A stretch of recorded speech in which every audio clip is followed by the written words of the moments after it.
Hello girls, welcome to our channel tasty buds. இன்றைக்கி நம்ம சேனலில் வந்து ஒரு ஸ்பெஷல் ரெசிபியாக பொட்டேட்டோ மசாலா, உருளைக்கிழங்கு மசால் வந்து செய்ய போகிறோம். இதோட ஸ்பெஷல் என்ன அப்படிங்கிறது நம்ம வீடியோவில் பார்க்கலாம்.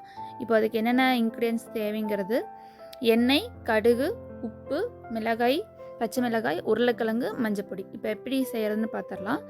ஒரு குக்கரில் 4 உருளைக்கிழங்கு வந்து நான் மீடியம் சைஸ் உருளைக்கிழங்கு கட் பண்ணி ஆட் பண்ணிக்கிறேன். அது வந்து முழுகிற அளவுக்கு வந்து தண்ணி ஆட் பண்ணிவிட்டு 1/4 ஸ்பூன் உப்பு, 1/4 ஸ்பூன் மஞ்சத்தூள் மூடி போட்டு நம்ம குக் பண்ணி எடுத்துக்கலாம். ஒரு 3 விசில் விட்டு அது குக் பண்ணி எடுத்துட்டு, விசில் வந்து ரெஸ்ட் ஆனதும் உருளைக்கிழங்கை வந்து நம்ம தோலெல்லாம் வந்து உரித்து எடுத்து வச்சுக்கலாம். இதில் என்ன ஸ்பெஷல் நான் சொன்னேன்னா வந்து ஃபஸ்ட்டு இன்க்ரீடியன்ஸ் வந்து ரொம்ப கம்மியான இன்க்ரீடியன்ஸில் வந்து நம்ம வீட்லேயே வந்து இருக்கக்கூடிய இன்க்ரீடியன்ஸில் செஞ்சுருக்கோம். அண்ட் தென் ஆனியன், இஞ்சி பூண்டு, தேங்காய் சுற்றுறது அந்த மாதிரியெல்லாம் இல்லாமல் சீக்கிரமாக நம்ம காலையில் டைமில் வந்து ரொம்ப ரஷ்ஷில் வந்து பிரேக்ஃபாஸ்ட்டில் ரெடி பண்ணிகிட்ருப்போம். ஸோ குயிக்காக செய்கிறதுக்கு வந்து இது வந்து நான் இந்த இது செஞ்சுருக்கேன். அண்ட் தென் இது வந்து என்னென்னா நம்ம எல்லா டிஃபன் ஐட்டம் கூடயும் வந்து நம்ம ஆட் பண்ணிக்கலாம். நம்ம இதை வந்து மசிச்சு எடுத்துக்கலாம். பொட்டேட்டோஸை கையில் வந்து மசிச்சுக்கலாம், இல்லை மேஷர் வச்சு மசிச்சு எடுத்துக்குங்க.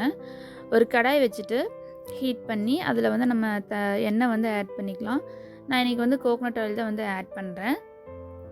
2 டேபிள் ஸ்பூன் எண்ணெய், 1 டீஸ்பூன் வந்து கடுகு, 2 பச்சை மிளகா வந்து நான் கட் பண்ணி ஆட் பண்ணிக்கிறேன். பச்சை மிளகா வந்து எண்ணெயில் பொரிஞ்சதும் நம்ம மசிச்சு வச்சுருக்க உருளைக்கிழங்கை வந்து எண்ணெயில் போட்டு நல்லா வதக்கி விடணும்.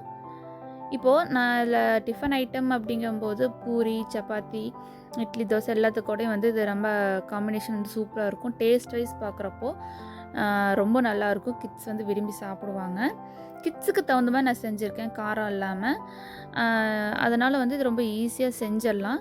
இப்போது வந்து அதுக்கு ஒரு 1/4 ஸ்பூன் மஞ்சத்தூள் வந்து இதுக்கு ஆட் பண்ணிவிட்டு, மஞ்சத்தூள் வந்து உருளைக்கிழங்கு கூட எல்லா இடத்துலையும் மிக்ஸ் ஆகிற மாதிரி நல்லா வதக்கி விட்டுக்குங்க.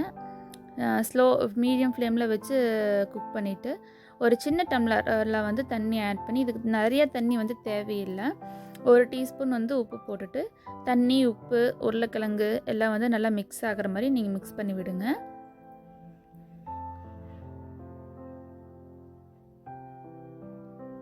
நல்லா மிக்ஸ் ஆனதும் நீங்கள் வந்து மீடியம் ஃப்ளேமில் வச்சே குக் பண்ணுங்கள்.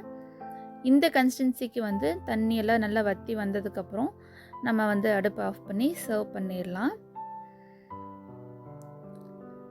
இந்த மாதிரி ஈஸியான ரெசிபீஸ் வந்து வேணும் அப்படின்னா என்னோடய சேனலை சப்ஸ்கிரைப் பண்ணி லைக் பண்ணுங்கள், ஷேர் பண்ணுங்கள். இன்னொன்று என்ன ரெசிபீஸ் செய்யலான்னு கமெண்ட் பண்ணுங்கள். தேங்க்ஸ் ஃபார் வாட்சிங்.